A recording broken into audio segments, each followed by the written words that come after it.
ஒரு ஊர்ல ஒரு பூண்டு வியாபாரி, ஒரு வெங்காய வியாபாரி, ரெண்டும் பக்கத்து பக்கத்து வீட்டில் இருந்தாங்க. இந்த வெங்காய வியாபாரி என்ன பண்ணாரு, மூட நிறைய வெங்காயத்தை எடுத்துட்டு அடுத்த ஊர்ல அடுத்த நாட்டில் போய் அந்த காலத்தில் வித்துட்டு வருவாங்க. கப்பல்ல போய் தான் விற்பாங்க, வியாபாரம் பண்ணுவாங்க.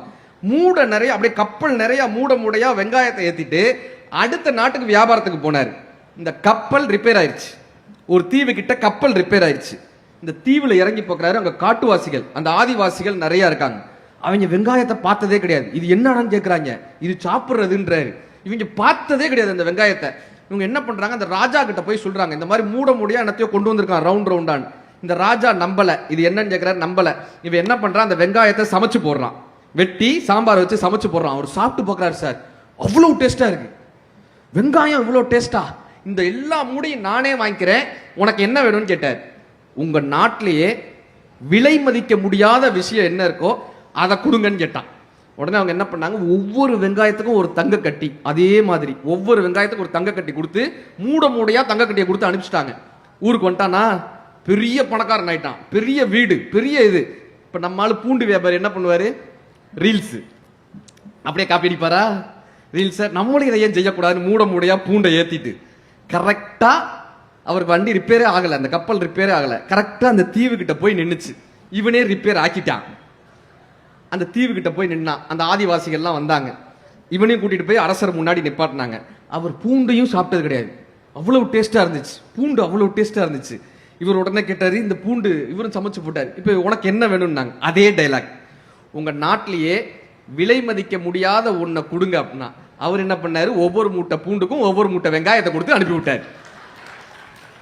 இப்ப இங்க வந்து இறங்கினா பூண்டு எடுத்துட்டு போய் வெங்காயத்தை கொண்டு வந்து உட்காந்துருந்தான்.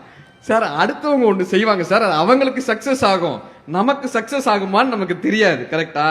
நம்ம தொழில்ல நாம் எதை தனித்துவமாக சிந்திக்கிறோமோ அதுல நம்மளுடைய தொழில் ரீதியான வாழ்க்கை நம்மை திருப்திப்படுத்துவதற்காக நாம் செய்யக்கூடிய வேளையில் நாம் திருப்திப்பட்டு தனித்துவமாக இயங்கும் போது தொழில் ரீதியான வாழ்க்கை வெற்றி பெறும். மூணாவது என்ன பண்ணா, குடும்பங்க.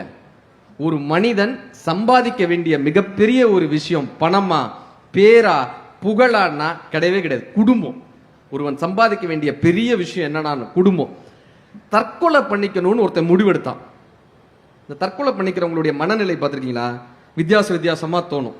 அவன் என்ன பண்றான், தான் ஃபேமிலி போட்டோவை எடுத்து, குடும்ப போட்டோவை எடுத்து அதுல தன்னுடைய உருவத்தை மட்டும் தனியா வெட்டி எடுக்கிறான். இந்த குடும்பத்தை விட்டு அவன் போறானா, தன்னுடைய உருவத்தை மட்டும் தனியா வெட்டி எடுக்கிறான். ஆனா எவ்வளவு முயற்சி பண்ணியும் இந்த தங்கையினுடைய சுண்டி விரல் அவனுடைய சுண்டி விரலோட இணைஞ்சிருக்கு. அவனால அதை கத்திரிக்கும் போது அந்த தங்கையினுடைய சுண்டி விரலை கத்திரிக்கவே முடியல. ஒரு புகைப்படத்தில் இருக்கக்கூடிய தங்கையினுடைய சுண்டி விரலை பிரிய முடியாமல் அவன் அந்த தற்கொலை எண்ணத்தையே கைவிட்டான்னு அந்த கதையில் இருந்தான். குடும்பம் என்ன தெரியுமா பண்ணும், நம்ம வாழ்க்கையில ஏதோ ஒரு வகையில் வீழும் போது இந்த குடும்பம் மட்டும்தாங்க நம்மளை காப்பாற்றும். சென்னையிலலாம் நீங்க வந்தீங்கன்னா ரெண்டே பிரச்சனை தான். ஒன்னு வீடு இல்லாத மனிதர்கள், இன்னொன்னு மனிதர்கள் இல்லாத வீடுகள்.